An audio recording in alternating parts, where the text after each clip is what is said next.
At the beginning of the film, we find ourselves in a club on Mahal Island, which is part of the Philippines. It prepares to celebrate a solemn occasion. Darcy, in a bright yellow dress, appears in front of the guests and hugs her friends, accepting congratulations. The girl awaits the appearance of her fiancé, Tom. Darcy's mother thinks that it would have been better if her ex-husband Robert had paid for the wedding, then everything would have been perfect. As proof that the celebration is not perfect, the woman shows a napkin on which a photo of the bride and groom is sloppily printed. The wedding rehearsal is going well, however the groom is still missing. Tom sets up a small boat to surprise the bride. He is startled by a guard, who apologizes and says he should have checked everything in case there were pirates. Meanwhile, Darcy is forced to communicate not only with her dissatisfied mother, but also with the man's mother, Carol. She gives the girl a wedding present, wedding cake slicers. Tom, meanwhile, is rushing to the rehearsal. He apologizes to Darcy and promises to be by her all night. However, just seconds later, Tom is distracted by organizational matters, such as talking to the best man and setting up the playlist. Darcy, meanwhile, is chatting to her sister Jamie, who criticizes their father's new shallow girlfriend. Soon, the guests turn around to the noise of a helicopter. The girl looks at the craft and can't believe her eyes. Her ex-boyfriend Sean is stepping out of it. Jamie says that he was probably invited by their father, who is a schemer who doesn't want his daughter to marry a poor guy. Sean pokes fun at the groom, but he tries to keep his cool. Darcy decides to smooth over the awkward pause and invites everyone to the table. Tom decides to make a toast, but touches on the subject of divorce, which shocks the guests.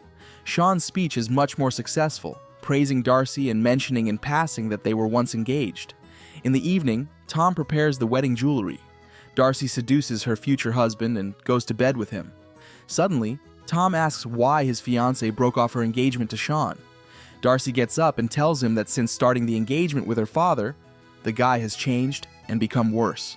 Carol enters the room and says that the groom shouldn't spend the night with the bride before the wedding, for it is bad luck. The man spends the night in his parents' room. In the early morning, both the bride and groom begin to prepare for the wedding. Darcy doesn't feel very comfortable and suggests the man to talk.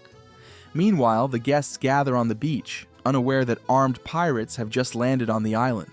Carol panics as she realizes that the bride and groom are nowhere to be found.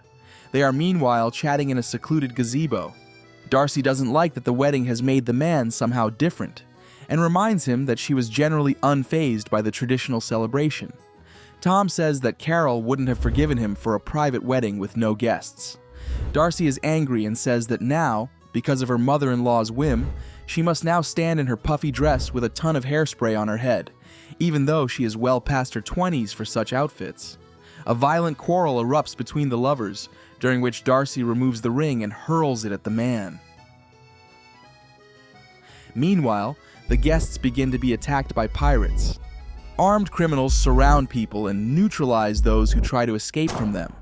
Tom, who is trying to find and catch up with his fiancée, hears a noise on the beach and realizes that something has happened. He climbs the fence and sees the pirates driving the guests into the pool. The leader orders the guests to come out to them one by one and pins cards with their names on their clothes. Eventually, it turns out that only the bride and groom are not in the pool. The pirates warn that they will destroy everyone if the couple calls the police. Robert's new girlfriend, Harriet, says she saw the groom walking somewhere along the eco-trail. Tom, meanwhile, bursts into drinking Darcy's room and asks her to be quiet. He explains that pirates have shown up on the island and have taken everyone hostage. Tom hears that one of the criminals is wandering somewhere outside. The man suggests using the veil to catch him, and then Darcy must spray the criminal in the eyes with hairspray. To follow the plan, the bride and groom hide in the shower. However, things don't go exactly as planned. Briefly, Tom catches the criminal with a veil, but receives a portion of hairspray in his eyes from his bride. The pirate catches the newlyweds and reports the catch to his boss. Sean stands by Jamie and promises that he won't let her family get hurt. The pirate captain reports that the bride and groom are on their way. The man also informs his demands that Robert must transfer $45 million, more than half of his fortune, and then no one will be harmed. The father replies that he will only do so when he sees Darcy. The girl, meanwhile, comes up with a cunning plan. Knowing that her kidnapper's head was covered in hairspray, Darcy uses a cigarette to set him on fire. However, as the pirate jumps out of the car, it loses control. The car and its passengers drive towards a cliff. Tom and his bride manage to jump out, but the dress clings to the wheel. At the last moment, the groom tears the fabric and saves Darcy. Hearing the pirates, Tom grabs the girl's hand and runs into the thicket. Through the effect of surprise, the man disarms the pirate and pushes him away. The pirate falls on a rock and breaks his head. At first, Tom is euphoric with victory, but then says he started to feel something akin to grief. Darcy offers to get away as she is getting sick of what she is seeing. It also turns out that the girl is holding a grenade, and there is no way she should let it off.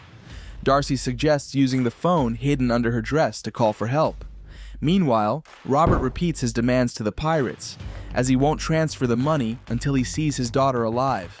Carol offers to tell the hostages about herself to make it harder for the pirates to shoot them. The woman calls it a humanization technique. Meanwhile, Darcy and Tom wander through the woods looking for a connection. The girl suggests climbing a tower, where there should be a good signal. The plan works, however. There is one nuance. Because of the notifications on Darcy's phone, a flock of birds flies off the tree. The pirates realize their target is somewhere nearby. Darcy decides to go down the cableway without any equipment. As she flies over the pirates, she throws a grenade at them, causing a column of smoke to rise over the island. Soon Darcy, along with the man, lands on the beach near where their ceremony was to take place. The couple carefully pass under the pool so as not to attract the attention of the pirate guard. The newlyweds make their way into the kitchen and decide to have a little snack and get rid of the plastic tape. Tom decides to use the kitchen saw and injures his arm. Darcy faints and regains consciousness when an armed pirate looms over her.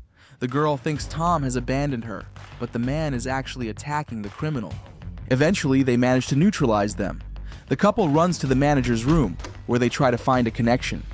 Suddenly, the manager, Marge, beckons them and helps them hide in her basement hideout. The woman tells them that a year ago, pirates simply ransacked the hotel rooms, but didn't take hostages. Darcy is shocked to learn that the man knew about it, but decided to risk having a wedding in such a place anyway. The pirates roam the house looking for fugitives. Tom realizes that he is to blame for what happened and decides to go upstairs and surrender to the criminals to give Darcy a chance to escape. He is also surprised to learn that the pirates don't speak Filipino. When Tom arrives at the pool, he shouts a swear word to the offending man that he heard from Sean, who lived in Bali. The man is pushed hard, and as he flies off, he takes Sean hostage. Tom is convinced that he was the one who planned the attack to take Robert's money. This is confirmed by the fact that in the pocket of one of the pirates, Tom found a wedding invitation signed by Sean. The boy stops pretending and joins the pirates. Sean interrogates the fiancé, and he convincingly lies that Darcy has gone to the northern part of the island for help. The boy takes Harriet hostage and decides to survey the island from a helicopter. Meanwhile, Darcy realizes she can't stay away. Armed, the girl makes her way through the secret passages to the pool. Darcy gives a heartfelt speech and gets distracted, after which she and her fiancé are pushed into the pool. Carol's husband shows everyone the video he shot last night. It shows that Harriet is actually Sean's mistress, and they are likely to split the profits. The ex-wife genuinely sympathizes with Robert. On the helicopter, the pirate leader shouts that he will take a large compensation for the loss of his boys. In response, Harriet pushes the pirate overboard and orders the pilot to turn around. Meanwhile, the man has a new plan. Tom asks the pirates to let him and Darcy get married right in the pool. Robert promises that in this case, he will wire them the money. To embellish the wedding ceremony, Carol starts singing, and the other guests follow suit. At just the right moment, Tom attacks the pirates, and Darcy snatches a grenade from them and threatens her. One of the criminals drops his weapon, and another opens fire from the lawn. Responding to him is Carol, who is protecting her family. Tom knocks Darcy's grenade back at the criminal and hits the salutes in the process. While the guests hide in a safe place, the bride and groom run to the wharf. There, they have a confrontation with Sean. The couple manages to escape on a boat, and the guy falls into the water. However, a helicopter flown by Harriet soon starts flying at them. Sean climbs onto the boat on a cable and begins to fight with Tom. At the same time, Harriet is trying to take out Darcy. The girl accidentally launches a parachute, causing the fighting men to soar into the sky. With the help of part of Darcy's wig, the groom is lowered down the cable onto the boat. With Carol's gift, the newlyweds cut the rope, causing the parachute to wind up on the helicopter blades and all fall into the water. Back on shore, Darcy proposes to Tom, and they make vows to love each other forever. That same evening, Tom and his bride have a quiet and peaceful wedding ceremony on the beach. This is the end of the film. Thank you all for watching this video to the end. Give this video a like. Write in the comments what you think about this film, and see you in new videos.